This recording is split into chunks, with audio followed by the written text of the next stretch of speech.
Hello everyone, my name is Anita Anukai, and I'm thrilled to share an important message with you today. Have you ever felt the pressure to look at a certain way to fit society's ideas of perfection? In this video, I will be delivering a persuasive speech titled How Harmful Beauty Standards Shape Our Lives, where we will uncover the hidden impacts of these standards and why it is time to redefine beauty on our own terms. Let me start with a question. What does it mean to be beautiful? If you were to scroll through social media, watch TV, or flick through a magazine, you might think beauty means flawless skin, a slim figure, perfect hair, and just the right angles. But here's the catch. Most of those perfect images are not even real. They are filtered, edited, and staged. And yet, this unrealistic beauty standards affects us all.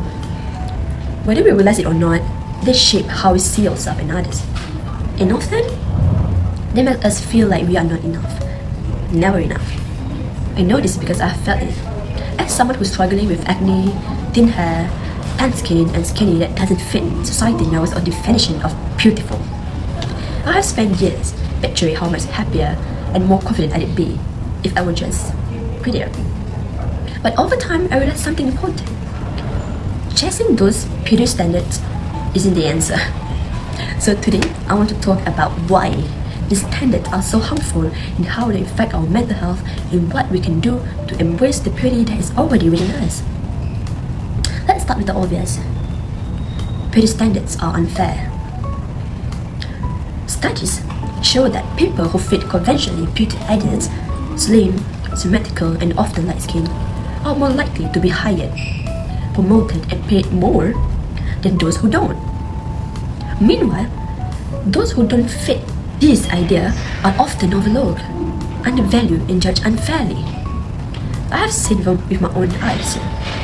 One of my closest auntie, who is incredibly talented and hardworking, but because of her weight, she was assigned a million tasks and kept out of sight during important meetings. Can you imagine how that must feel? And it doesn't stop there. These standards do just impact our careers. They affect every area of our lives. People in the largest bodies are unfairly labeled as lazy and unmotivated.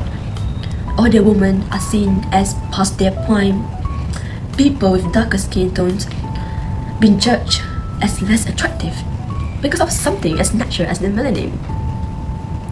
These judgments don't just hurt, they humanize. And that is the root of the problem when we equate beauty with the worth, we strip people of their humanity.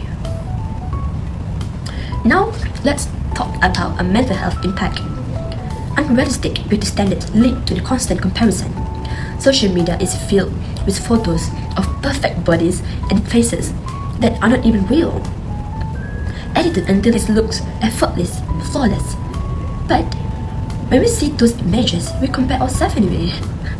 And that comparison chips away our self-esteem, makes us hyper-aware of so-called flaws, and leaves us feeling that we never measure up. This isn't just an abstract problem, it is a crisis. And research shows that these pressures increase the risk of anxiety, depression, eating disorders, and low self-esteem, especially in young women. And it starts early. Like little innocent youngsters as young as 16 or 17 are already worrying about their weight or wishing they look different. Think about that for a moment. Instead of focusing on their dreams, their passion, or their friendships, they are focused on how they don't measure up to an impossible standard. It is heartbreaking, and it has to stop. So how do we fight back?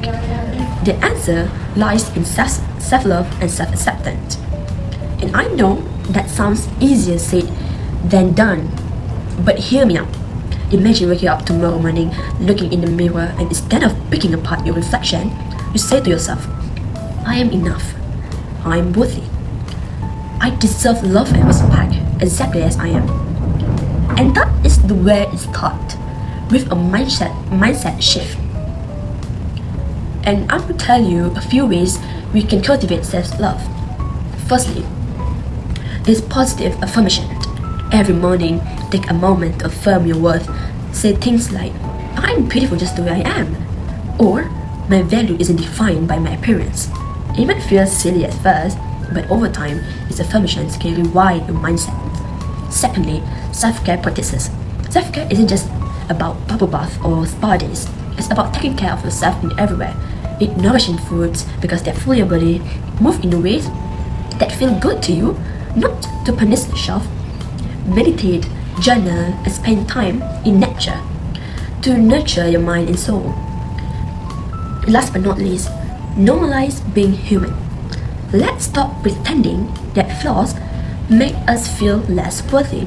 Body hair, acne, cellulite, stretch mark, these are not imperfections, but they are proof that you are human. Now, this is just not about how we treat ourselves, it is about how we treat each other. And to summarize this page, what should we do? What the next step we should take is we need to challenge the system and industries that profit from our insecurities.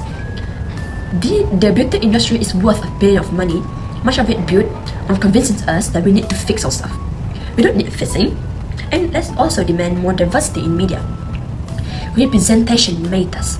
When we see people of all shapes, sizes, ages, and colors, it reminds us that beauty isn't one size fits all.